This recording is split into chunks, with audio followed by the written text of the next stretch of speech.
गुरुर्ब्रह्मा गुरुर्विष्णु गुरुर्देवो महेश्वर गुरुर्साक्षात् परं ब्रह्म तस्मै श्री गुरवे नमः। परम पुरुष पूर्ण धनी सतगुरु सच्चिदानंद साष्टांग बंदन करूं भक्तों के सुख कंद। चरण कमल में शीश धर बारंबार जुहार। श्रद्धा और निष्ठा भरी प्रभो करो स्वीकार। परिपूर्ण पर ब्रह्म है सतगुरु परम उदार। जगतारण के हेत प्रभु लिया मनुज अवतार। अनुकंपा कर सतगुरु हरते जग की पीर। कर्णधार बन कर प्रभु ले जाते भवतीर। देखें कछुन जीव के अवगुण अरु अपराध। अपना बिरद संभाल कर करते दया अगाध। जय श्री राधे कृष्ण। बोल जयकारा बोल मेरे गुरु महाराज की जय। मैं आपको आज अमर सत्य संदेश के माध्यम से सच्चे लाभ के बारे में बताना चाह रहा हूँ। कृपया करके अपना स्नेह बनाए रखें और मेरे चैनल को सब्सक्राइब और लाइक करें। जय श्री राधे जय श्री कृष्ण। किसी देश ने रात्रि के 2 बजे स्वाधीनता प्राप्त की थी। इस खुशी के उपलक्ष्य में वो उस समय अर्थात रात्रि के 2 बजे कारागार जेल का द्वार 1 मिनट के लिए खोलते थे। उस समय जो कैदी बाहर निकल आते थे वे स्वतंत्र हो जाते थे। किंतु हजारों कैदियों में से कोई कोई ही सावधान और सचेत रहकर स्वतंत्रता प्राप्त करते थे। अन्यथा उस समय अधिकतर कैदी तो गहरी नींद में सोए रहते थे। यही दशा आम संसारियों की भी है। वे भी काल की कैद में हैं। मनुष्य जन्म के रूप में उन्हें आवागमन के चक्र से और काल की कैद से मुक्ति प्राप्त करने हेतु स्वर्णिम अवसर प्रदान करता है। परंतु श्रीमद् भगवत गीता के अनुसार हजारों मनुष्यों में से कोई बिरला ही मुक्ति का यत्न करता है। अन्यथा सभी लोग प्रमाद की गहरी निद्रा में सोए रहते हैं। कोई खाने पीने में मस्त है, कोई बाल बच्चों के मोह में आसक्त है, कोई विषय विकारों के रसों में डूबा रहता है, कोई माया के लोभ में फंसा रहता है। कोई बिरला सौभाग्यशाली जीव ही सब ओर से अपनी स्मृति को हटाकर, अपने ध्यान को हटाकर समय के परिपूर्ण संत सदगुरु की चरण शरण ग्रहण कर तन मन से सेवा भक्ति तथा नाम की कमाई करके और उनका कृपा पात्र बनकर काल के कारागार अर्थात आवागमन के चक्कर से मुक्ति प्राप्त करता है और मनुष्य जन्म में वास्तविक उद्देश्य को पूरा करके प्रभु के धाम की शोभा पाता है। इसके विपरीत जो ऐसे दुर्लभ मनुष्य जन्म पाकर भी नाम सुमिरन और भजन भक्ति नहीं करता, वह पुनः 84 की खाई में जा गिरता है, जहां से वह अत्यंत कठिनाई से निकल करके आया था।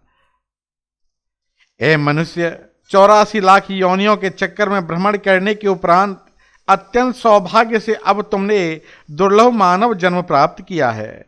महापुरुष कहते हैं कि इस स्वर्णिम अवसर का लाभ उठाकर श्वास श्वास में परमेश्वर के पावन नाम का सुमिरन कर लो, अन्यथा वह दिन निकट आ रहा है जब तुम्हें फिर से 84 के चक्कर में जाना पड़ेगा। इसलिए चतुर और बुद्धिमान मनुष्य वही है जो दुर्लभ मनुष्य देह को प्राप्त कर प्रभु का भजन भक्ति करता है। इसके विपरीत जो दुर्लभ देह को त्याग प्राप्त कर इसे माया के समान तथा इंद्रियों के रसभोग में एकत्रित करने में व्यतीत कर देता है, उसे समझदार नहीं कहा जा सकता।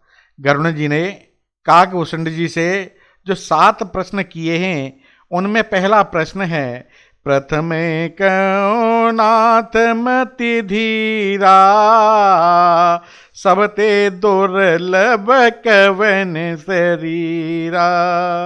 अर्थात हे नाथ, हे धीर बुद्धि, पहले तो यह बताइए कि सबसे दुर्लभ शरीर कौन सा है। इसके उत्तर में काकभूषण जी ने कहा है कि नर तन सम नहीं कबे न्यू देही, जीव चराचर जाचत तेही, नरग स्वर्ग अपवर्ग निसेनी, ज्ञान विराग भगत शुभ दीनी, सो तनु धरे हरे भजयन जेद नर, होई विषय रत मंद मंद तर, कौच की रच बदले ते लेही, करते डारे परस मन देही। ए मनुष्य, मनुष्य शरीर के समान कोई शरीर नहीं है। चर अचर सभी जीव इसकी याचना करते हैं कि हमें मनुष्य का शरीर प्राप्त हो। यह मनुष्य शरीर नरक, स्वर्ग और मोक्ष की सीढ़ी है तथा कल्याणकारी ज्ञान, वैराग्य और भक्ति का देने वाला है। ऐसे मनुष्य शरीर को प्राप्त करके जो लोग परमात्मा की भजन भक्ति नहीं करते और निम्न से भी निम्न विषयों में अनुरक्त रहते हैं, वे मानो हाथ में आई हुई पारसमणि को त्याग कर बदले में कांच के टुकड़े ले लेते हैं। भगवान श्री रामचंद्र जी ने भी अयोध्या वासियों के प्रति उपदेश करते हुए कहा है, एहि तन कर फल विषयन भाई, स्वर्ग स्वल्प अंत सुख दुखदाई, तन नर तनु पाई विषय मन देही, पलट सुधा ते सठ विसलेही, ताई कबहु भल कै न सोई, गुंजाग्रही परस मन खोई। हे भाई, इस शरीर के प्राप्त होने का फल विषय भोग नहीं है।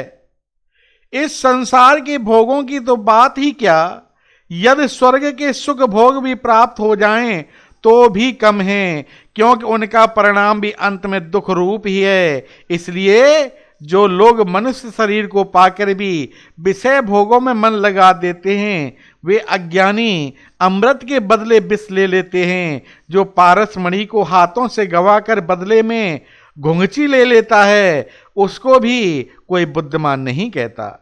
इसलिए बुद्धिमता इसी में है कि दुर्लभ मनुष्य शरीर में माया के सामानों को तथा शरीर इंद्रियों के रस भोगों को कौड़ियां एकत्र करने की अपेक्षा इस दुर्लभ समय में दुर्लभ वस्तु की प्राप्ति करके मनुष्य जन्म का पूरा और सही लाभ उठाया जाए।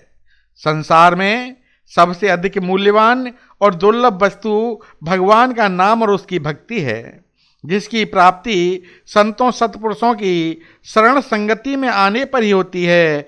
सत्पुरुष कहते हैं कि केवल भगवान का नाम ही संसार से दुर्लभ वस्तु है। जब प्रभु की असीम कृपा होती है, तब सत्पुरुषों की संगति में इस सच्चे नाम की प्राप्ति होती है।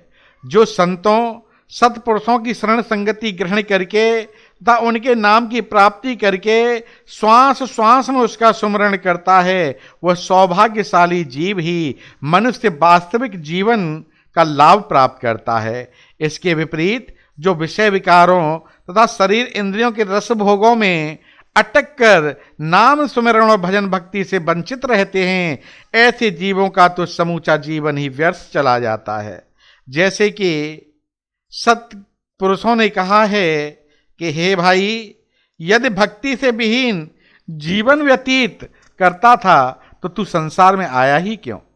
यदि जीवन में पूर्ण सद्गुरु की सेवा भक्ति नहीं की तो तूने अपना जन्म व्यर्थ ही नष्ट कर दिया।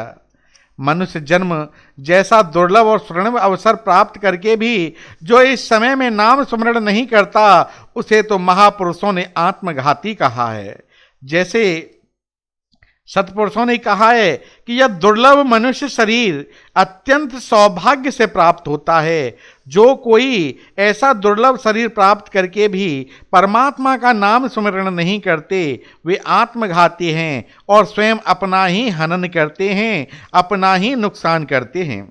जो मनुष्य जन्म जैसा दुर्लभ अवसर प्राप्त करके भी भजन भक्ति की कमाई करने की अपेक्षा अपने पेट पालने में ही लगे रहते हैं, उन्हें अपने मन में विचार करना चाहिए। ये सब काम तो अन्य योनियां भी कर रही हैं। अपना तथा बाल बच्चों का पालन पोषण करने की समझ तो पशु पक्षियों को भी है। फिर यदि मनुष्य भी मात्र यही कुछ करे तो अन्य योनियों की अपेक्षा उसमें विशेषता क्या हुई। मनुष्य शरीर को साधन का धाम और मोक्ष का द्वार कहा गया है। यही कारण है कि इस शरीर की याचना देवी देवता भी करते हैं, क्योंकि इसमें भजन भक्ति की कमाई करके प्रभु को प्राप्त किया जा सकता है और आवागमन के चक्कर से सदा सर्वदा के लिए छुटकारा पाया जा सकता है। देवताओं का आवास स्वर्गलोक में है, जहां मनमति के अनुसार किए गए शुभ कर्मों के फलस्वरूप जीव केवल शारीरिक सुख भोगता है। मुक्ति का साधन वह नहीं कर सकता। मुक्ति का साधन केवल मनुष्य शरीर में ही संभव है। इसलिए मनुष्य जन्म का स्वर्ण अवसर प्राप्त करके जीव का कर्तव्य हो जाता है कि समय के परिपूर्ण संत सदगुरु की शरण संगति ग्रहण कर भजन भक्ति की कमाई करे और मनुष्य जीव का सच्चा लाभ प्राप्त कर ले। संत कबीरदास जी कहते हैं कि गुरु सेवा ते भगति कमाई, तब यह मानस देह पाई। इस देह कहू सिमरहि देव, सो देही भजु हरि की सेव।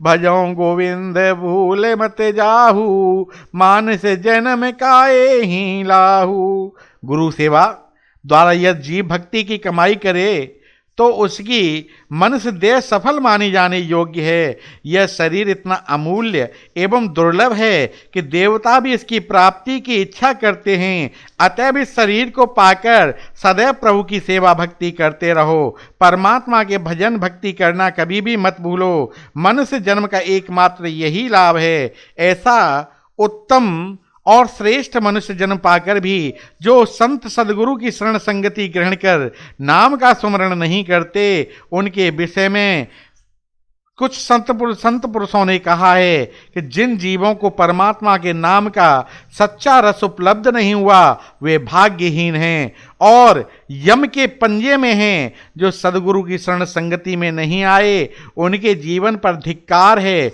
उनका भावी जीवन भी व्यर्थ है। उपरोक्त सभी तथ्यों में भली भांति विचार करके मनुष्य को चाहिए कि उस समय के संत सदगुरु की चरण शरण ग्रहण करके भजन भक्ति की कमाई करके अपने जीवन का सच्चा लाभ प्राप्त करे और आवागमन के चक्र से मुक्ति प्राप्त करके अपना जन्म सफल करे। मैं यह नहीं कहता कि आप जीवन यापन के लिए काम कर धंधा करना छोड़ दो, केवल भजन भक्ति ही करो। जीवन यापन के लिए कमाना भी है, बच्चों को पढ़ाना लिखाना भी है, क्योंकि वह भी हमारा कर्तव्य है। लेकिन जैसे माताएं खाना बना रही हैं, खाना बनाते में हाथ ही तो चल रहे हैं उनके, जबान थोड़े ही नहीं चल रही है। जबान में भगवान का नाम के स्मरण करते रहें। कपड़े धो रहे हैं, कपड़े धोते समय भगवान का नाम स्मरण करते रहें। हम अपनी दुकान पर जाकर के बैठे हुए हैं, दुकान पे खाली समय मिल रहा है, उसमें हम भगवान का स्मरण करते रहें। जब भी हमें खाली समय मिले या ऐसा कोई कार्य कर रहे हैं कि उस कार्य को हम अकेले में कर रहे हैं, उस कार्य को भी करते रहो और भगवान का नाम स्मरण भी करते रहो, भगवान का नाम ध्यान भी करते रहो। इससे ग्रस्त जीवन भी चलता रहेगा और भगवान की प्राप्ति भी हो जाएगी। जय श्री राधे, जय श्री कृष्ण। बोल जयकारा बोल मेरे गुरु महाराज की जय।